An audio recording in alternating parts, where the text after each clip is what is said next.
Welcome to our channel. Motivate our soul. Please subscribe my channel. அடுத்து வர்றவங்களும் அப்படித்தான். வாங்கம்மா ரேவதி.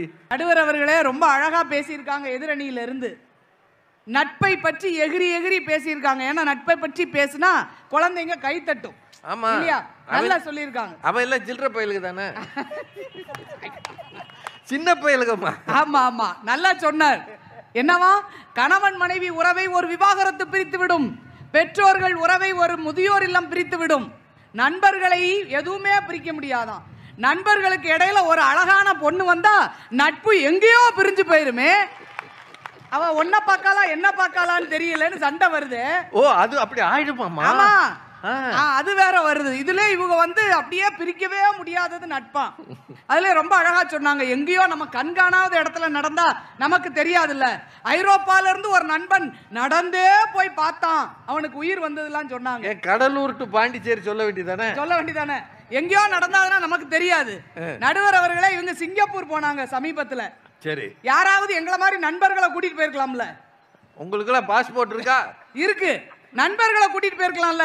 இல்ல, ஏன் உறவான என் மகனை கூட்டிட்டு போய் சிங்கப்பூரை காட்ட போறேன்னு பிள்ளைய கூட்டிட்டு போய் காட்டுச்சே தவிர கூட்டு போலன்னா பரிச்சை எழுத மாட்டேன்னு அடம் பிடிச்சாமா. நடுவர் அவர்களே, நண்பர்கள்ங்கிறது ஒரு வட்டம், ஒரு எல்லையோட நின்று விடும். அதை தாண்டி போறதுக்கு வாய்ப்பு இல்லை. ஒரு பிள்ளை சாப்பாடு கொண்டு வராம வந்தா பள்ளிக்கூடத்து நண்பர்கள் டிஃபன் பாக்ஸ் மூடியில சாப்பாடு கொடுப்பாங்களாம். எத்தனை நாளைக்குமா கொடுப்பீங்க? ஒரு நாள் கொடுப்பீங்க, ஒரு வாரம் வேணா கொடுக்கலாம்.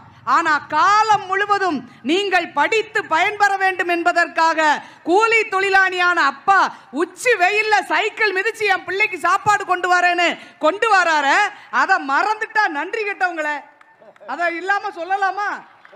என்ன உணர்வு இருக்கு? நன்றி கெட்டவங்க நீ யாரு? இந்த பேசின ஆட்களதாயா கொஞ்சம் பயமா இருக்குமா அடிக்கிற காத்துல? ஒரு நாள் டிஃபன் பாக்ஸ் மூடியில கொடுத்த உடனே நட்பு பெருசா. கொஞ்சமாவது மனசுல என்ன வேணுங்க? நல்ல எண்ணம் வேணும். நடுவர் அவர்களே, ஒரு குழந்தை அவ அப்பா கையை பிடிச்சு விளையாடிக்கிட்டு இருந்தது. அவர் மூட்டை தூக்குறவர். அவர் அப்பா கையை பார்த்தா காய்ச்சி போய் சொர சொரன்னு இருக்கு. இந்த பிள்ளை அவ அப்பா கையை பிடிச்சு பார்த்துக்கிட்டே சொல்லுச்சு, அப்பா உங்க கை ஏப்பா இப்படி காய்ச்சி போய் இருக்குன்னு கேட்டது. அதுக்குதான் அப்பா சொன்னாரு, உன் வாழ்க்கை பூ பூவா பூக்கணுங்கிறதுக்கு தான் என் கை காய்ச்சி போய் இருக்குமான்னு ஒரு தந்தை சொல்கிறார்னா அந்த தியாகத்தை என்னைக்காவது மறக்க முடியுமாங்க? நமக்கு முழுமையாக துணை வரக்கூடியது பெற்றோர்கள் என்ற உறவுங்கிறத மறந்துடாதீங்க. அதுலயே ரம்ஜானுக்கு விரதம் இருக்கிற நண்பன் இருந்தா கூட இருக்கிற நண்பர்கள்லாம் சாப்பிடவே மாட்டாங்களாம். எந்த ஊர்ல? 40 நாளுமா? நீங்க பிரியாணிக்காக மட்டும் போற நட்பு தான் உங்க நட்பு, அது எங்களுக்கு தெரியும். விரதம் இருக்கிறதுக்கு கூட போவீங்களாக்கோ? நேத்து வேற பக்ரீத். அது வேற. அது யார் வீட்டுல அந்த கிடாக்கறி தருவாங்கன்னு தேடி தேடி நட்பு வைக்கிறது. அதெல்லாம் நம்ம ஆட்கள் செய்யும். நீங்க செய்யறதுல சொல்லாதீங்க. நான் செய்யறது சொல்லல, நட்பு செய்யறது தான் சொல்லிக்கிட்டு இருக்கேன். அதுலயே சங்க இலக்கியத்தில் காதலன் பிரிந்து போய்விட்டால் தேடி போவது தோழின்னாங்க. நடுவர் அவர்களே, உடன்போக்கு போய்விட்ட தலைவியையும் அவள் சின்ன குழந்தை எப்படி போயிருக்கான்னு தெரியலையேன்னு தவித்து போய் பாலைவனத்துல தேடி ஓடுறது செவிலிங்கிற உறவு. தோழி என்ன செய்வா தெரியுமா?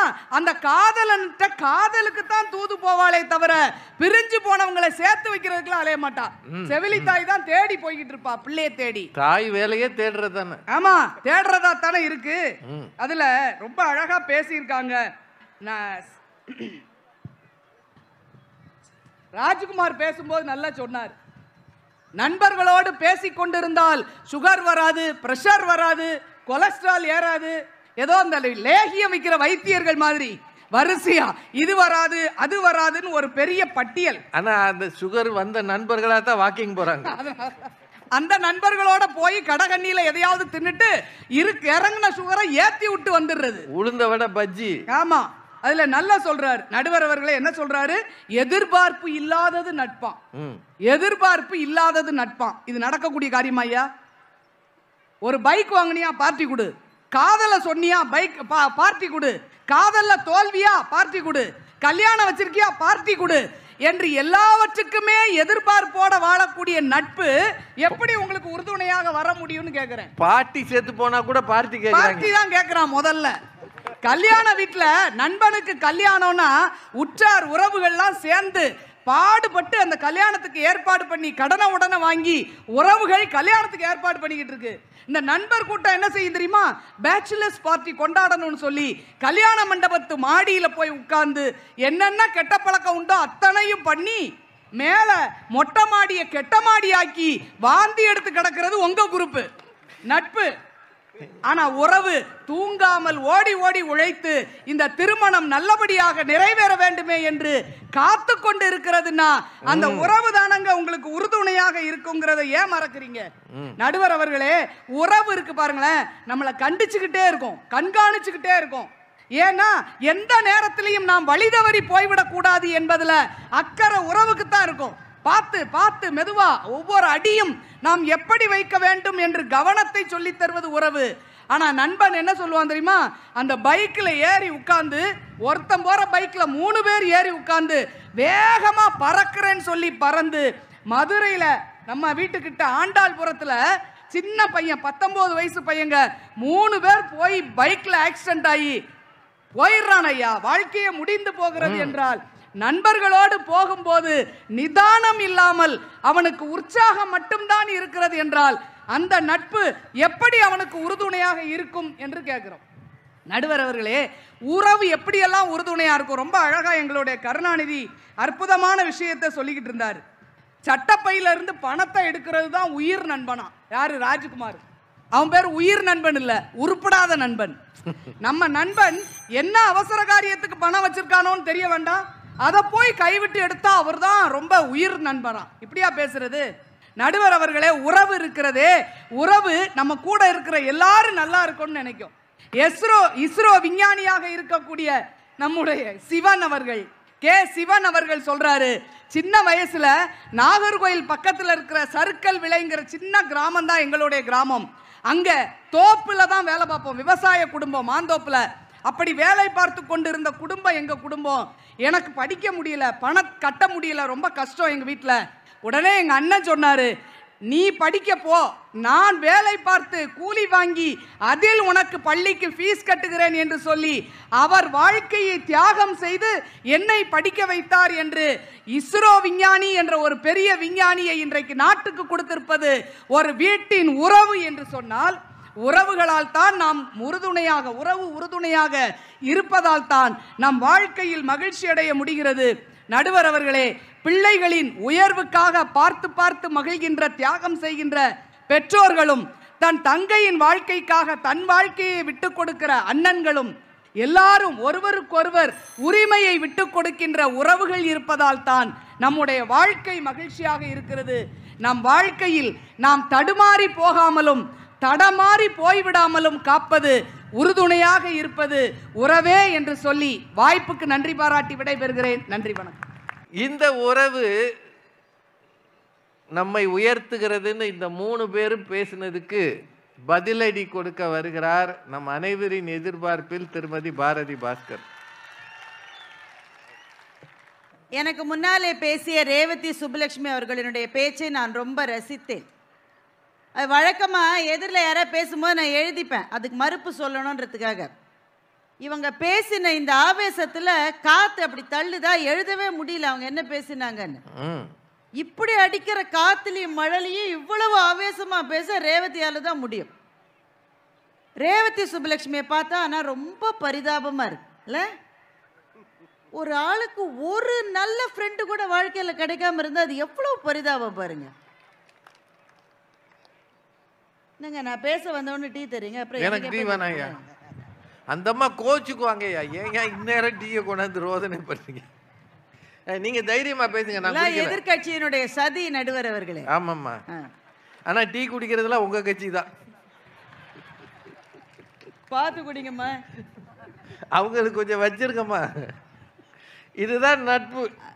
ரேவதிக்கு ஒரு நல்ல ஃப்ரெண்டு கூட கிடைக்கலன்றதை நினைச்சா எனக்கே ரொம்ப வருத்தமா இருக்கு. எவ்வளவு இழந்திருக்காங்க பாருங்க வாழ்க்கையில.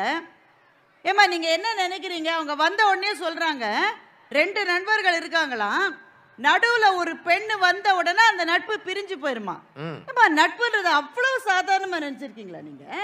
இப்போ 2 ஃப்ரெண்ட்ஸ் இருந்தா ஒருத்தர் மச்சான்னு கூப்பிட்டுப்பான். எதனாலங்க மச்சான்னு கூப்பிட்டுக்கிறான்? இந்த நண்பனுடைய சகோதரியை இவன் காதலிக்க போறானதுக்கு அர்த்தம் இல்ல. தன்னுடைய நண்பன் எந்த பெண்ணை காதலித்தாலும் அவள் இவனுக்கு சகோதரி போலன்றதுக்காக தான் ஒத்தனை மச்சான்னு கூப்பிட்டுக்கிறான். இது கூட தெரியலையம்மா உங்களுக்கு? இவங்க கல்லூரியில துணை முதல்வரா வேற இருக்காங்க. என்னதான் பிள்ளைங்களை நீங்க புரிஞ்சிட்டு பாடம் சொல்லி தர போறீங்கன்னு தெரியல. கவிதா என்ன தப்பு பண்ணாங்க? டீ சாப்பிடுறதா இல்ல. நீங்க இப்ப நடுவர், எனக்கு எதிரில் பேசுற பேச்சாளர் இல்ல, அதை நினைவுல வச்சுக்கணும். நீங்க அவங்க சிங்கப்பூருக்கு பிள்ளைய கூட்டிட்டு போயிருக்காங்க. போனாங்களா? சொல்லாம போயிருக்கணும். அவங்க தான் ஃபேஸ்புக்ல போட்டிருக்காங்களே, அப்புறம் எப்படி சொல்லாம போறது? இப்போ எதை இவங்க உடனே கேட்குறாங்க, பிள்ளையத்தானே கூட்டிட்டு போனீங்க, ஃப்ரெண்டை கூட்டிட்டு போகல. வாஸ்தவம், ஃப்ரெண்டை கூட்டிட்டு போகல. ஆனால் பிள்ளைய கூட்டிட்டு கவிதா சிங்கப்பூருக்கு போனார்கள் என்ற உடனேயே உண்மையில சொல்லுங்க, எத்தனை உறவுக்காரர்கள் அதை சந்தோஷமாக எங்க பிள்ளை சிங்கப்பூர் மட்டும் போயிட்டு வந்தான்னு எத்தனை உறவுக்காரர்கள் சொல்லியிருப்பாங்க சொல்லுங்க. நீங்க வந்த வாழ்வு நேத்திக்கு எப்படி இருந்துச்சுன்னு தெரியாதா? சொல்லுவாங்களா இல்லையா? உறவுக்காரங்க சொல்லுவாங்க. போஸ்டர் அடிச்சு கூட ஒட்டுவாங்க. ஆனால் நண்பர்கள் எப்போதும் வெற்றிகரமாக சென்று வாருங்கள் கவிதா என்று வாழ்த்துகிற நெஞ்சம் எப்போதுமே ஒரு நட்பினுடைய நெஞ்சமாகத்தான் இருக்க முடியும். சிங்கப்பூருக்கு கூப்பிட்டதே ஃப்ரெண்ட்ஸ் தான். ஆமா, அந்த ஃப்ரெண்ட்ஸ் எங்களுக்கு இல்லன்றத நடுவர் சொல்றாரு. இப்போ ராஜ்குமாரை பாருங்க, எவ்வளவு பரிதாபமா இருக்காரு. ரேவதி சொல்றாங்க அவரை பார்த்தா லேகிய வைக்கிறவர் மாதிரி இருக்குன்றாங்க. தெரியலையம்மா, நான் ராஜபாளையம் போய் விசாரிக்கணும். பேசலாங்க, இந்த மாதிரி சொர்ணக்கா ஸ்டைல் எல்லாம் பேசக்கூடாது, அராஜகமா. அவங்க ரேவதி பேசினதுலயே ரொம்ப ரொம்ப அராஜகமானது எதுனாக்க, ஒரு கல்யாணம் வந்துதாமா, ஃப்ரெண்ட்ஸ் எல்லாம் வந்து மொட்டை மாடியை கெட்ட மாடியை ஆக்கினாங்களாமா தண்ணி அடிச்சு. ஆனா உறவுக்காரங்கள்லாம் ஓடி ஓடி உழைச்சு அந்த கல்யாணம் நடக்கிறதுக்கு பாடுபட்டாங்களாம். எங்க பொய் சொன்னாலும் பொருந்து சொல்லணுங்க. எத்தனை கல்யாணம் இன்விடேஷன்ல ஒரு உறவுக்காரனுடைய பேரை சரியா போடலன்றதுக்கா எத்தனை கல்யாணம் நின்று இருக்கு சொல்லுங்க. கோச்சிட்டு போயிடுவான். ஆமா, இப்ப எல்லாம் இந்த போஸ்ட் அடிச்சு ஒட்டுறாங்க, கல்யாணத்துல உறவுக்காரங்க பேரெல்லாம் போடுறாங்க. அந்த உறவுக்காரங்கள்ல யாராவது ஒரு சித்தப்பா, ஒரு பெரியப்பா, ஒரு அத்தை, மச்சான் யார் பேரையாவது நீங்க போட வேண்டாம். அந்த ஃபாண்ட் சைஸ கொஞ்சம் கம்மி பண்ணி அடிச்சு பாருங்களேன், கல்யாணம் நடந்துரும். நீங்க கல்யாணத்துக்கு உறவுக்காரங்களை கூப்பிட போறீங்களா, எப்படி போவீங்க? நீங்களும் உங்க வீட்டுக்காரம்மாவும் போகணும், அவங்களும் அவங்க வீட்டுக்காரம்மாவும் இருக்கும்போது போகணும். நீங்க போற நேரம் வீட்டுக்காரம்மா இல்லைன்னா அது வராது. என்ன மதிக்கல அவங்க. இந்த உறவுகள் இப்படி இருக்கும். ஆனா நண்பன் அவன் பெரிய பணக்காரனா இருப்பான், ஆனா கடைசி பந்தியில சாம்பார் வாளியை தூக்கிக்கிட்டு அவனுடைய சட்டையெல்லாம் சாம்பார் ஆக்கிக்கிட்டு சர்வ் பண்ணிட்டு இருக்கிறவன் நண்பனா இருப்பானா உறவுக்காரனா இருப்பான்? கடைசியில சாப்பிட்டு போவான். கண்ணாடியை போட்டுட்டு போனை பார்க்க கூடாது, முன்னாடியே இதெல்லாம் யோசிச்சு பேசியிருக்கணும். அவங்க முன்னாடி மாது அண்ணா முதல்ல பேசும்போது சொன்னாரு, கலைஞர் ஐயா அவர்கள் எப்போதுமே உடன்பிறப்புகளை தானே சொல்லுவாங்க. ஆமா, உண்மை, அப்படித்தான் சொல்லுவார். இப்போ திருவாரூர் நிகழ்ச்சிக்கு நாங்கள் போய் பேச போனோம். நீங்கள் எல்லாரும் பார்த்தீங்க, அது அமைச்சர் பெருமக்கள்லாம் வந்திருந்தாங்க. பல பேர் வந்து அவங்கள எங்ககிட்ட அறிமுகப்படுத்திக்கிட்டாங்க. அவங்க பேரை சொன்னாங்க. அவங்க பெரிய பதவியில் இருக்கிறவங்களா இருந்தால் நமக்கு தெரியும், இல்லாட்டா நமக்கு அவங்கள யாருன்னு தெரியல. ஆனால் ஒரே ஒருவர் வந்து தன்னை அறிமுகப்படுத்தி கொண்ட போது அவர் யார் என்பது எங்கள் எல்லாருக்குமே தெரிந்தது. அவர் யார் என்றால் கலைஞர் அவர்களினுடைய ஆருயிர் நண்பனான தென்னவன் அவர்களினுடைய தென்னனுடைய மகன். அவர் வந்து அவருடைய பெயர் முத்து என்று சொன்னார். நான் தான் முத்துன்னா எங்களுக்கு தெரியல, தென்னன் அவர்களுடைய மகன் அத்தனை பேருக்கு தெரிந்தது. ஏனென்றால் கலைஞர் அவர்கள் தன்னுடைய அந்த நண்பனை பற்றி அவ்வளவு எழுதி இருக்கிறார், அவ்வளவு பேசி இருக்கிறார். எப்போது நண்பர்கள் என்றால் பள்ளி பருவத்திலிருந்து நண்பர்கள், படிக்க ஆரம்பித்த காலத்திலிருந்து திருவாரூரில் ஒன்றாக நண்பர்களாக இருந்தவர்கள். ஒரு நண்பனை இதயம் ஒரு நாளும் வாழ்க்கையில் மறக்கவே மறக்காது என்பதற்கு கலைஞர் அவர்களுடைய வாழ்க்கையே உதாரணம் என்பதை இங்கே மாது அவர்கள் மறைத்து பேசி இருக்கிறார். அண்ணா மாது அண்ணா பேசுகிற போது சொன்னாங்க, உங்க அப்பா ஒரு வாய்ப்பாடு கேட்டிருக்காரு, நல்ல விஷயம் தானங்க. இவர் தப்பா சொல்லியிருக்காரு, அந்த கேள்விக்கு பதில் இவர் தப்பா சொல்லியிருக்காரு. ஒரு வயசுல 4 காலுனா 4 வயசுல எத்தனை காலுனா 16 காலுன்னு சொல்லியிருக்காரு. அப்பா கண்டிக்கிறார். அம்மா என்ன செய்யணும்? ஒழுங்கா யோசிச்சு பதில் சொல்லுடா இந்த கேள்விக்குன்னு சொல்ல வேண்டிய அம்மா என்ன சொல்றாங்க, என் பிள்ளை கரெக்டா தான் சொல்லியிருக்கான் என்று சொல்லுகிறார். உறவினுடைய சிக்கல் இதுதான். தன்னுடைய பிள்ளைகளுக்கு எந்த பிரச்சனை இருந்தாலும் ஆடி முடிஞ்சு ஆவணி வந்தா என் பையன் டாப்ல வருவான்னு சொல்லிக்கிட்டே அந்த பிள்ளையை அழிப்பது, அதீதமான பாசம் கூட சில சமயங்களில் பிள்ளைகளினுடைய வளர்ச்சிக்கு தடையாக இருக்கும். மாது அண்ணா மிகச்சிறப்பாக முன்னேறிவிட்டார். அவர் ஒரு எக்ஸெப்ஷன். ஆனா எல்லா வீட்லயும் நீங்க பாருங்க, கெடுப்பதற்கென்றே பல அம்மாக்களும் அப்பாக்களும் இருக்கிறார்களா இல்லையா? இருக்காங்கம்மா. நண்பனை பற்றி சொல்ற போது அவங்க சிவன் அவர்களுடைய வாழ்க்கையில் நடந்தது சொன்னாங்க. மிகப்பெரிய அறிவியல் அறிஞர். ஆனால் சென்னையில் நடந்த ஒரு விஷயத்தை நான் சொல்கிறேங்க. ஒரு அப்பா தன்னுடைய பையன், அவன் 5ஆம் கிளாஸ்லேயே 6ஆம் கிளாஸ்லேயே படிக்கிற பையன், அந்த பையன் வந்து ஹேர் கட்டுக்கே போக மாட்டான். எப்போ அவனுக்கு ஹேர் கட்டுக்கு போகிறதே பிடிக்காது, முடி வளரணும்னு சொல்லுவான். திடீர்னு ஒரு நாள் அந்த குட்டி பையன் அப்பா கிட்ட, அப்பா நீ சலூனுக்கு கூட்டிகிட்டு போன்னு சொல்லியிருக்கான். என்னடா நீ சொல்லவே மாட்டேன், நீ சொல்லியிருக்க. அங்கே போன உடனே எனக்கு ஃபுல் ஷேவிங் பண்ணுன்னு அந்த பையன் சொல்லியிருக்கான்.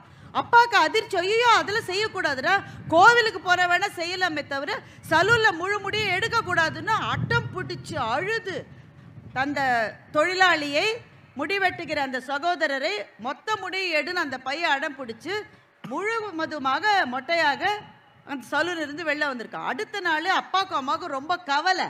ஏன்னா ஸ்கூலுக்கு போனால் பசங்கள்லாம் கலாட்டா பண்ணும்ல, அதனால இவங்களும் கூடவே போயிருக்காங்க. அன்னைக்கு போனால் அந்த சின்ன பையனுடைய கிளாஸில் இருக்கிற எல்லா பாய்ஸும் தங்களினுடைய தலையை முழுமையாக மொட்டை எடுத்துக்கொண்டு வகுப்புக்கு வந்திருக்கிறார்கள். இவங்களுக்கு ஒன்றுமே புரியல, எதுக்குடா மொத்த கிளாஸ் இப்படி வந்து நிற்கிறாங்கன்னா, அந்த பசங்க சொல்லியிருக்காங்க, அவர்கள் வகுப்பிலே படிக்கிற அவர்களுடைய தோழன் ஒருவனுக்கு கேன்சர் நோய் வந்து விட்டது.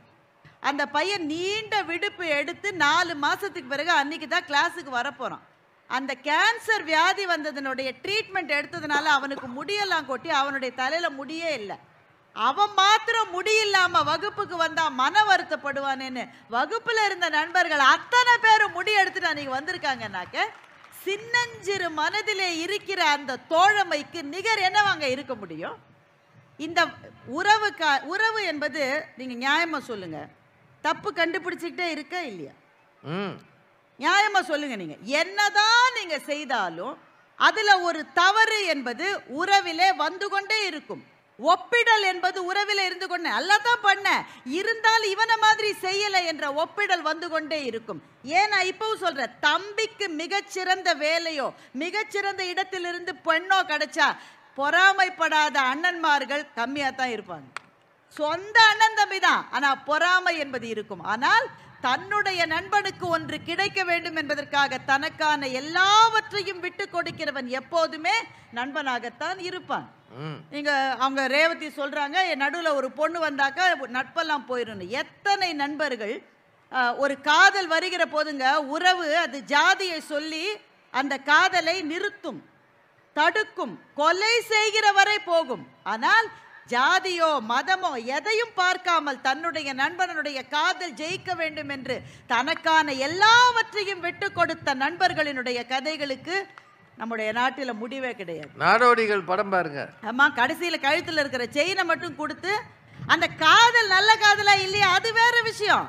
ஆனா தன்னுடைய நண்பனுடைய காதல் என்று வருகிற போது உறுதுணையாக நிற்கிற நண்பர்களால் தான் இந்த மண்ணில் இன்னமும் கூட காதல் என்பது வாழ்ந்து கொண்டிருக்கிறது என்றே நான் சொல்லுவேன். பண்டைய கிரேக்க கதை ஒன்று உண்டு, டேமன் அண்ட் பித்தியஸ்னு 2 நண்பர்களை பற்றிய கதை அது. அந்த 2 நண்பர்கள்ல ஒரு நண்பனை அரசன் கைது செய்து விடுகிறான். கைது செய்து மரண தண்டனையும் கொடுத்துடுறான். அந்த மரண தண்டனை கொடுக்கப்பட்ட டேமன் வந்து எங்க ஊருக்கு போய், ஏன்னா அப்பெல்லாம் வந்து SMS இருக்கா, வாட்ஸ்அப் இருக்கா, ஃபோன் இருக்கா, எங்க ஊருக்கு போய் என் உறவுக்காரங்கள்ட்ட எனக்கு இந்த மாதிரி தண்டனை கொடுத்துட்டாங்க, நான் வந்து சாக போறேன்னு ஒரு வார்த்தை சொல்லிட்டு வந்துடுறேன், விடை பெற்று கொண்டு வர்றதுக்கு அனுமதி கொடுங்கன்னு அரசன்ட்ட கேட்குறான். அந்த அரசு சொல்ற, நான் என்ன எப்படி விடுவேன் உன்னை, எதை நம்பி உன்னை விடுவேன், நீ அப்படியே ஓடிட்டா என்று சொன்ன போது இவனுடைய நண்பன் பித்தியஸை இவனுக்கு பதிலாக பிணை வைத்து விட்டு அவன் போறான். என் நண்பனை எனக்கு பதிலாக பிணையா வச்சிருக்கேன், நான் திரும்பி வரலன்னா நீங்க அவனுக்கு மரண தண்டனை கொடுங்கன்னு சொல்லிட்டு இவன் போயிடுறான். ஒரு நாள் குறிக்கப்படுகிறது, 3 மாசத்துக்குள்ள நீ திரும்பி வரணும். அந்த நாள் வந்து விட்டது, போனவன் திரும்ப வரவில்லை. இங்கே இருக்கிற நண்பரை பார்த்து அந்த அரசு சொன்ன, உனக்கெல்லாம் அறிவு இருக்கா, அவன் உன்னை பிணையா வச்சுட்டு அவன் ஓடி போயிட்டான், அவன் சாக வேண்டியது நீ சாக போற, அவனுக்கு பதிலான அரசன் மரண தண்டனையை நிறைவேற்ற போகிற சமயத்தில் ஓட்டமாய் ஓடி வந்து விட்டான் அந்த நண்பன். ஐயோ என் நண்பனை கொன்னுடாதீங்க, நானே திரும்பி வந்துட்டேன், அவனை விட்டுருங்கன்னு அவன் அழுகிறான். இவனும் அழுகிறான், நீ ஏண்டா திரும்பி வந்த, நீ உயிரோட இருக்கலாமேடா, நான் இறந்து போயிருப்பேனே. 2 நண்பர்களினுடைய கண்ணீரினால் அன்றைய கிரேக்கமே நனைந்தது என்று எழுதுகிறார்கள். என்றால் நட்புக்காக உயிரையும் கொடுக்கக்கூடிய நண்பர்கள் இந்த உலகத்தில் என்றென்றும் இருந்து கொண்டேதான் இருக்கின்றார்கள். சங்கப்பாடலை பற்றி நிறைய நீங்க சொன்னீங்க. அங்கே சொல்லப்படுகிற காதலை பற்றி சொன்னீர்கள். அங்கே சொல்லப்படுகிற நட்பை பற்றி ஏன் நீங்கள் சொல்லவில்லை? வித்தியாசமான நட்புகள் சங்க பாடல்களில் இருக்கின்றன. அதியமானும் அவ்வையும் தோழனும் தோழியாக இருந்தார்கள். அவர்களுக்குள்ளே இருந்த அவ்வளவு அழகான நட்பு. எந்த அளவு அழகான நட்பு என்றால், அந்த மன்னனுக்கு ஒரு நெல்லிக்கனி கிடைக்கிறது, அவன் அதை சாப்பிட்டால் ஆண்டாண்டு உயிர் வாழலாம் என்கிற போது தன்னுடைய தோழியும் தமிழை வளர்ப்பவளுமான அவ்வைக்கு அந்த நெல்லிக்கனியை கொடுத்து, நீதான் நீடூழி வாழ வேண்டும், மன்னனான நான் போனால் பரவாயில்லை என்று சொல்லுகின்ற நட்பு சங்கத்திலேயே சொல்லப்பட்டிருக்கிறது என்று சொன்னால் பெருமக்களை இப்படி சொல்லுகின்றேன் நான். அப்பா அம்மா உறவை குறைச்சி பேச நாங்க வரல. அதற்கு ஈடான உறவு இந்த உலகத்தில் கிடையவும் கிடையாது. ஆனால் உறவு என்பது அதோடு நின்று விடுவதில்லை. 2 இருக்கு. ஒன்று பிறப்பினால் வருகிற உறவு, இன்னொன்று திருமணத்தினால் வந்து சேர்கிற உறவு. இப்போ நம்ம எல்லாருக்குமே கிட்டத்தட்ட வாழ்க்கையில் இருக்கிற ஒரு பிரச்சனை என்னங்க? பிறப்பினால் வந்த உறவும் திருமணத்தினால் வந்த உறவும் ஒன்றோடு ஒன்று சேர்ந்து உறவுகளாய் மாறுவதே இல்லை. கடைசி மட்டும் இதே பிரச்சனையில் தான் நம்ம இருப்போம், இதே கரைச்சலில் தான் இருப்போம். சில உறவுகளை சொன்னாலே அது ஒட்டாத உறவுகள். நாத்தனார்னு ஒரு உறவு இருக்கு, ஏதோ ஒரு 4000 பேர்ல ஒருத்தருக்கு நல்லா அமையும், மற்றவங்களுக்கு எல்லாம் வந்துட்டாளுங்க என்ற மாதிரி தான் பேசுவார்கள். அது மாமியார் என்று ஒரு உறவு இருக்கிறது, என்ன செய்தாலும் திருப்தி செய்ய முடியாத உறவாக அந்த உறவு இருக்கிறது. சில உறவுகள் இயல்பிலேயே திருமணத்தால் வந்த உறவும் பிறப்பினால் வந்த உறவும் ஒன்றோடு ஒன்று சேர்வதில்லை. ஆனால் எனக்கு ஒரு நண்பன் இருக்கிறான், அவனுக்கு ஒரு நண்பன் இருக்கிறானாக நாங்க 3 பேரும் சேர்ந்து நண்பர்களாக வாழ முடியும். நட்பிலே பிரிவினை கிடையாது, பேதம் கிடையாது. பந்தம் என்ன, சொந்தம் என்ன, போனால் என்ன, வந்தால் என்ன, உறவுக்கெல்லாம் கவலைப்பட்ட ஜென்மம் நான் இல்லை. பாசம் வைக்க, நேசம் வைக்க, தோழன் உண்டு வாழ வைக்க, அவனை தவிர உறவுக்காரன் யாரும் இங்கில்லை. நண்பன் கேட்டா உயிரை கூட தருவேன் என்று சூப்பர் ஸ்டார் பாடின அந்த பாடல் வந்து எத்தனை காலம் ஆச்சு? உனக்கு நட்புனா என்னன்னு தெரியுமா, தேவானா யாரும் தெரியுமான்ற வசனம் இன்றைக்கும் வாழ்ந்து கொண்டிருக்கிறது என்றால் அதை சொன்னவர் சூப்பர் ஸ்டார் என்பதனால் மாத்திரமல்ல, நட்பின் மீது நண்பன் மீது நமக்கு இருக்கிற பாசத்தினால் தான் அது இன்னமும் வாழ்ந்து கொண்டிருக்கிறது என்று சொன்னால், நடுவர் அவர்களே நீங்கள் சொன்னீர்கள் பாரதி வந்து இந்த மாதிரியான பொதுக்கூட்டத்தில எல்லாம் பேசி அவருக்கு அவ்வளவாக பழக்கம் கிடையாது. இப்போ தான் திருவாரூரில் பேசிட்டு வந்திருக்கோம். இருந்தாலும் அவர் மீது அவருக்கு ஒரு நல்ல எண்ணம், அதனால் சொல்லி இல்ல ஓப்பன் ஏர்ல பேசலன்னு சொல்ல. நம் இருவருக்கும் ஆசானாக இருக்கிற நம்முடைய நடுவர் சாலமன் பாப்பையா அவர்கள் தன்னுடைய மகனுக்கு தியாகமூர்த்தி என்று பெயர் வைத்தார். எதனால் அந்த பெயர் வைக்கப்பட்டது என்றால், அவருடைய 2 நண்பர்களினுடைய பெயரை சுருக்கி தன்னுடைய மகனுக்கு அந்த பெயரை அவர் வைத்திருக்கிறார் என்றால், நம்முடைய ஆசிரியரும் வழிகாட்டியாகவும் இருக்கிற அவரே தன் உறவுக்காரர்களை அல்ல தன் நண்பர்களை நினைத்துத்தான் தன் மகனுக்கு பெயரிட்டிருக்கிறார் என்றால், அவருடைய வழியில் வந்த நீங்கள் மாற்றியா தீர்ப்பு சொல்ல போகிறீர்கள்? நன்றி, வணக்கம்.